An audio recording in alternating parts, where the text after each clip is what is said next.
Lucie Bronze. Le pied gauche d'Amandine Henry, c'est vers Eugénie Le Sommer.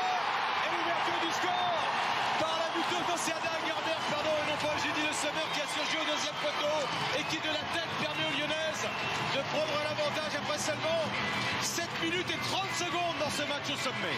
Encore une fois, un bon travail sur le côté. Amandine Henry qui va venir travailler, qui ne voit pas la solution, qui va faire un petit centre pied gauche. Petit centre travaillé. Il y a Ada Gerberg plus prompt. Ashley Lowens qui vient lui prendre le ballon juste au-dessus. Peut-être que Kate Kirzinek aurait pu aller chercher ce ballon. Une mauvaise passe de Cook. Et le ballon dans les pieds d'Amandine Henry. Egerberg, Ada Egerberg qui s'est joué de Berglund. Ada Egerberg qui va être un peu aidé. Le ballon qui arrive sur Fischlock. Fischlock pour Eugénie Le Sommer. Le petit ballon piqué d'Eugénie Le Sommer. Et l'écart qui se creuse en faveur des Lyonnaises avec ce but d'Eugénie Le Sommer. Les stars lyonnaises au rendez-vous. Après Egerberg, c'est Le Sommer 2-0. Ouais, sur cette perte de balle, cette passe facile, hein, cette perte d'Alana Cook. On voit la différence d'Egerberg sur Berglund. Ouais, c'est impressionnant ce contrôle orienté d'Ada Egerberg qui va éliminer Emma Berglund.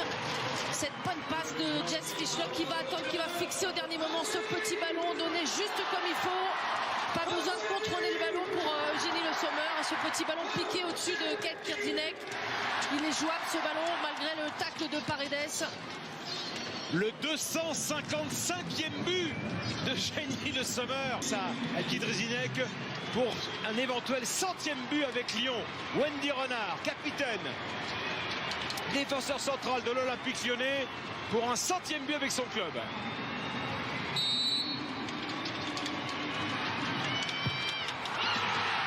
le voilà, le 100e but de Wendy Renard. Et un 2-3-0 pour l'Olympique Lyonnais. Les joueuses d'Olivier Chouafli, KO debout. On voit cette course d'élan, la sérénité. C'est vrai qu'à 2-0 c'est plus facile. Wendy Renard à qui on a sans doute laissé frapper. C'est plein de fois Saki Kumaga qui les frappe, elle est sur le banc.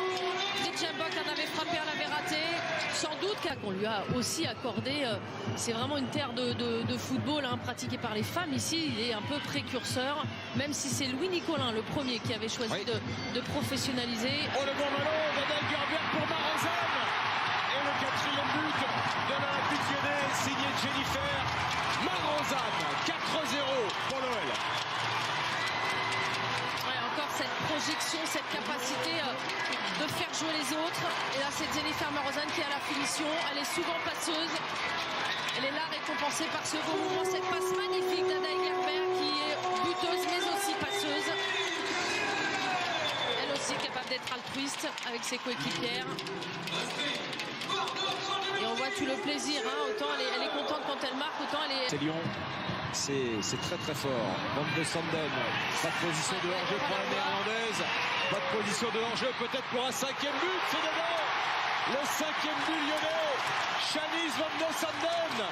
Et Lyon qui égale son plus large succès historique face au Paris Saint-Germain en Division 1, 5-0.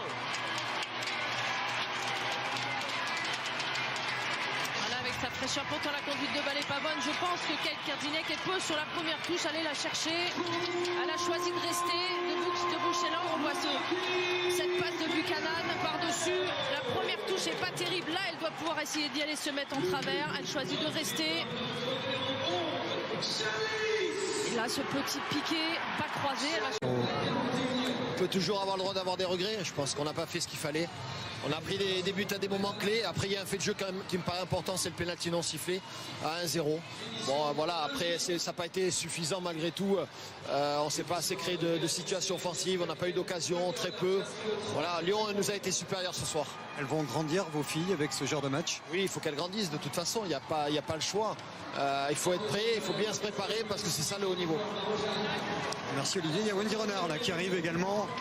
Et la capitaine de Lyon, auteur du 3e but et qui fidèle vers un 13e titre de championne de France, Xavier. Ouais, ça sent bon, hein, le 13e titre, il est pas loin. Ouais, il est pas loin.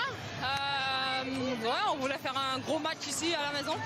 C'est vrai qu'on a merdé au niveau du match contre Fleury juste avant la trêve. Et on s'est bien préparé pour ça et on attendait ce match. On a attendu beaucoup de choses sur nous. Donc on voulait répondre sur le terrain et c'est chose faite. Je pense que c'est de belles manières et si on reste sérieux, il nous reste quand même 2 matchs. Et si on reste sérieux, je pense que le 13e, il sera à nous. Vous aviez été vexé, ce que vous nous dites, par tout ce qui a été dit, des analyses, des déclarations? Vexé, non, mais à un moment donné, ça se joue sur le terrain. Moi, à chaque fois, je le dis, je préfère parler sur le terrain que dans la presse. Mais on a répondu de belle manière ensemble et c'est bien. Merci.